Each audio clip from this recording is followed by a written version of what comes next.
പഹൽഗാമിൽ ആക്രമണം നടത്തിയവർക്കും ഗൂഢാലോചന നടത്തിയവർക്കും ശക്തമായ തിരിച്ചടി നൽകുമെന്ന് പ്രധാനമന്ത്രി നരേന്ദ്രമോദി. കശ്മീർ സാധാരണഗതിയിലേക്ക് മടങ്ങുന്നത് തടയുകയാണ് ഭീകരരുടെ ലക്ഷ്യമെന്നും പ്രതിമാസ റേഡിയോ പരിപാടിയായ മൻ കി ബാത്തിൽ പ്രധാനമന്ത്രി പറഞ്ഞു. അതേസമയം ആണവായുധങ്ങൾ പാകിസ്ഥാൻ ഇന്ത്യയ്ക്ക് വേണ്ടി മാത്രം സൂക്ഷിച്ചിട്ടുള്ളതാണ് എന്ന പ്രകോപനപരമായ പ്രസ്താവനയുമായി പാക് മന്ത്രി ഹനീഫ് അബ്ബാസി രംഗത്തെത്തി. പ്രതിമാസ റേഡിയോ പരിപാടിയായ മൻ കി ബാത്തിലാണ് ഭീകരതയ്ക്കെതിരെ ശക്തമായ നടപടി ഉണ്ടാകുമെന്ന് പ്രധാനമന്ത്രി ആവർത്തിച്ചത്. പഹൽഗാം ആക്രമണത്തിനെതിരെ ഓരോ ഇന്ത്യക്കാരന്റെ ഉള്ളിലും രക്തം തിളച്ചുമറിയുകയാണ്. ഭീകരവാദികൾക്കും അവരെ പിന്തുണയ്ക്കുന്നവർക്കും ഏറ്റവും കഠിനമായ ശിക്ഷ നൽകും. ആക്രമണത്തിൽ കൊല്ലപ്പെട്ടവരുടെ കുടുംബങ്ങൾക്കായി നീതി നടപ്പാക്കുമെന്നും പ്രധാനമന്ത്രി. 140 करोड़ भारतीयों की एकजुटता हमारी सबसे बड़ी ताकत है. यही एकता आतंकवाद के खिलाफ हमारी निर्णायक लड़ाई का आधार है. हमें देश के सामने आई इस चुनौती का सामना करने के लिए अपने संकल्पों को मजबूत करना है. हमें एक राष्ट्र के रूप में ദൃഢ ഇച്ഛാശക്തി പ്രദർശനം करना है. കശ്മീരിൽ സമാധാനവും വികസനവും തിരികെ എത്തുമ്പോൾ അതില്ലാതാക്കാനാണ് ഭീകരരുടെ ശ്രമം. പഹൽഗാം ആക്രമണത്തിൽ വലിയ ഗൂഢാലോചന നടന്നെന്നും മോദി പറഞ്ഞു. जम्मू कश्मीर के दुश्मनों को ये रास नहीं आया. आतंकी और आतंक के आका चाहते हैं कश्मीर फिर से तबाह हो जाए और इसलिए इतनी बड़ी साजिश को अंजाम दिया. ഇന്ത്യക്കെതിരെ പാക് നേതാക്കളുടെ പ്രകോപനപരമായ പ്രസ്താവന തുടരുകയാണ്.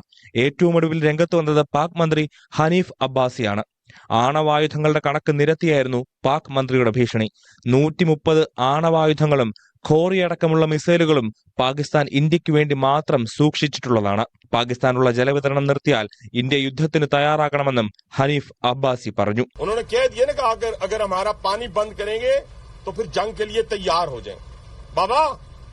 ये जो 130 एटॉमिक हमारे पास वेपन है वो हमने सिर्फ मॉडल बनाने के लिए नहीं रखे हुए. അതിനിടെ പാക് വിദേശകാര്യമന്ത്രി ചൈനീസ് അംബാസഡറുമായി കൂടിക്കാഴ്ച നടത്തി. സൈനിക നടപടിക്ക് ഇന്ത്യ സജ്ജമെന്ന് വ്യക്തമാക്കിയതിനു പിന്നാലെയായിരുന്നു കൂടിക്കാഴ്ച. National desk news 18. പഹൽഗാം ആക്രമണത്തിൽ ഭീകരരെ സഹായിച്ച 15 പേര് തിരിച്ചറിഞ്ഞു. ഇതിൽ 3 പേർ കസ്റ്റഡിയിലുണ്ട്. അന്വേഷണം ഏറ്റെടുത്ത NIA സാക്ഷികളുടെ മൊഴിയെടുത്തു. ഇതിനിടെ 2 ഭീകരരുടെ വീടുകൾ കൂടി സുരക്ഷാസേന തകർത്തു. അതിർത്തിയിൽ വെടിനിർത്തൽ കരാർ ലംഘിച്ച് പാകിസ്ഥാൻ പ്രകോപനം തുടരുകയാണ്. പ്രാദേശിക സഹായമില്ലാതെ കൃത്യമായ ആസൂത്രണത്തോടെ പഹൽഗാമിൽ ആക്രമണം നടത്താനാകില്ലെന്നായിരുന്നു അന്വേഷണ ഏജൻസികളുടെ ആദ്യം മുതലുള്ള നിഗമനം. തുടർന്ന് നടത്തിയ അന്വേഷണത്തിലാണ് പ്രാദേശിക സഹായം ലഭിച്ചുവെന്ന അന്വേഷണ സംഘം ഉറപ്പിച്ചത്. കശ്മീർ സ്വദേശികളായ 15 പേരിൽ 5 പേർ സംഭവ ദിവസം പഹൽഗാമിൽ ഉണ്ടായിരുന്നു. ഇതിൽ 3 പേരാണ് ഇപ്പോൾ അന്വേഷണ സംഘത്തിന്റെ കസ്റ്റഡിയിലുള്ളത്.